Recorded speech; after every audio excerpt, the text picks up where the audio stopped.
आगे अब सुखदेव जी महाराज नरकों के बारे में चर्चा करते हैं। 7 द्वीप होते हैं। फिर कहा कि बहुत प्रकार के नरक होते हैं। भागवत में 28 नरक का वर्णन आया। सुखदेव जी बोले, राजन, जो व्यक्ति पाप करता है ना, उसे नरक में जाना पड़ता है। राजा ने कहा, प्रभु कैसे पाप? अगर हम लोग पाप करते हैं तो कौन से नरक में जाना पड़ेगा? अब जैसे पूछा, सुखदेव जी कह रहे हैं, राजन ध्यान से सुनिएगा, ये जो जहां पर हम लोग रहते हैं इसे कहते हैं कर्म भूमि। यहाँ पर आप अपना कर्म कर रहे हैं। अभी आप लोग यहाँ पर रह करके जो भी कर रहे हैं अपना कर्म कर रहे हैं, अच्छा कर रहे हैं, बुरा कर रहे हैं, अपना कर्म कर रहे हैं। यहाँ हम लोग काम करते हैं और बाद में हमें इसका परिणाम मिलता है, जिसे कहते हैं कर्म का फल मिलता है। जिस प्रकार एग्जाम के बाद में रिजल्ट मिलता है, अगर अच्छा लिखा है तो परिणाम अच्छा आएगा, बुरा लिखा है तो बुरा आएगा। आज श्री सुखदेव जी महाराज कह रहे हैं, अगर जो व्यक्ति पाप करेगा उसको नरक में जाकर के उसका परिणाम भोगना पड़ेगा। परीक्षित ने कहा, प्रभु ये बताइए नरक क्या है? कौन से व्यक्ति कौन से नरक में जाते हैं और नरक है कहां पर? अब सुखदेव जी कहते हैं, महाराज ये कर्म भूमि है और यहाँ से दक्षिण दिशा की ओर 99,000 किलोमीटर दूर 28 नाम के नरक हैं। 28 प्रकार के नरक हैं। नरक और भी बहुत सारे हैं, लेकिन भागवत में 28 नरक का वर्णन किया।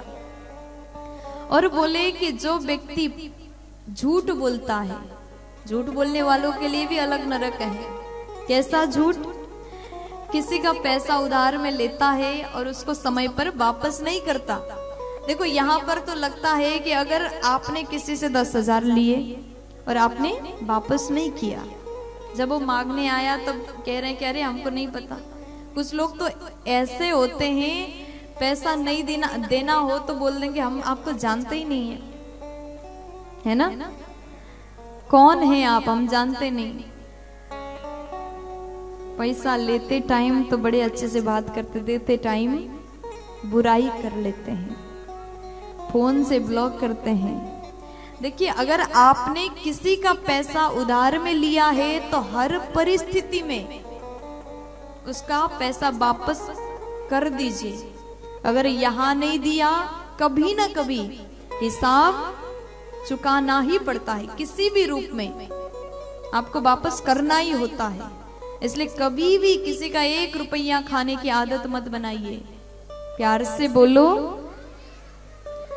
तो सुखदेव जी कहते हैं, जो व्यक्ति दूसरों का पैसा धन लेकर के वापस नहीं करता, झूठ बोलता है, ऐसे व्यक्ति तामिश्र नामक नरक में जाते हैं। और जो व्यक्ति परस्त्री गमन करता है, ऐसे मनुष्य अंध तामिश्र नामक नरक में जाते हैं। और जो व्यक्ति दूसरों से घृणा करता है, ऐसे व्यक्ति रौरव नामक नरक में जाता है। दूसरों से घृणा समझ रहे हैं? आपके बगल में कोई आकर के बैठ गए, भले आप कथा के पंडाल में उपस्थित हैं, आपके पड़ोसी जिससे बहुत ज्यादा झगड़ा होता है, वो आकर के बगल में बैठ गया। आप कथा तो सुन रहे हैं, लेकिन 3 घंटे ये सोच रहे हैं यहाँ क्यों बैठा, इसको यही जगह मिला था क्या? बिल्कुल नहीं पसंद, यही आकर बैठ गया। अगर आपने मन से भी सोचा तो हो गया दूसरों का घृणा। आप दूसरों का उपहास कर रहे हैं, अरे इतना बेकार लगता है, मेरे पास में बैठा है। अगर आपने अंदर से भी दूसरों के लिए ऐसा सोचा तो उसका भी नरक बनाया गया। प्यार से बोलो। फिर कहा, जो व्यक्ति अपने शरीर को मोटा करने के लिए जीव हत्या करके उसको खाता है ना, ऐसे व्यक्ति कुंभीपाक नामक नरक में जाते हैं और सजा भोगना पड़ता है। यहाँ तो खूब खा रहे हो, जानवर को मार मार के खा रहे हो। बड़े निर्दयी लोग होते हैं।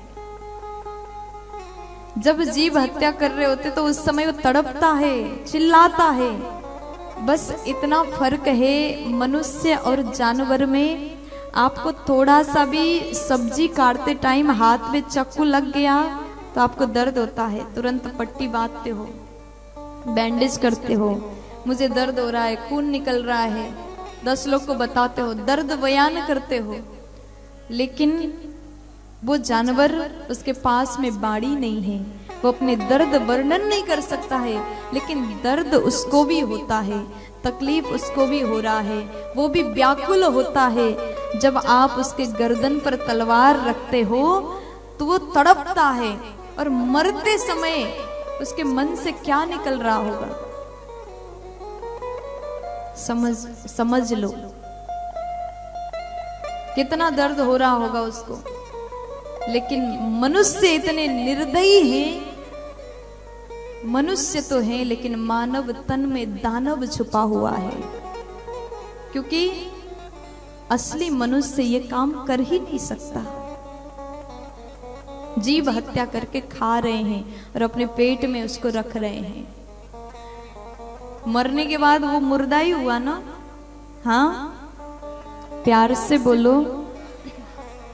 अच्छा ये बताइए, किसी का मौत हो जाए तो आप लोग उसको घर में नहीं रखते क्या? आपके क्षेत्र में किसी का मौत हो जाए तो तुरंत उस शरीर को, बॉडी को कहाँ ले जाते हो? जोर से बोलिए। हाँ, शमशान घाट में आग लगाया जाता है, जलाया जाता है, क्योंकि वो शरीर है, वो मृत हो चुका है, सब बन गया है, उसको 1 मिनट भी घर में नहीं रखते, शमशान घाट लेकर के जाते हैं। और दूसरी ओर देखो, जानवर को मार करके उसके शरीर को आप अपने पेट में रख रहे हैं, फ्रीज में स्टोर करके रख रहे हैं, किसी के मरा हुआ शरीर को घर में रख रहे हैं, अपने पेट को ही शमशान घाट बना दिया। ऐसे मनुष्य का गति क्या होता है? सुखदेव जी कह रहे हैं, जिस प्रकार जीव को मार करके, काट करके कड़ाई में तलते हैं ना, उसी प्रकार वहां पर कुंभी पाक नरक का व्यवस्था है। वहां बड़ा सा कड़ाई है, तेल खौलाया जाता है, उबाल करके उसको तल दिया जाता है। प्यार से बोलो। अब बताइए, अब तो नहीं खाओगे? हाँ, थोड़ा जोर से बोलो। चलिए, अब हम तो यही मानते हैं कि हमारा काम है समझाना, बाकी करना आपका काम है। प्यार से बोलो, जोर से बोल दीजिए ना।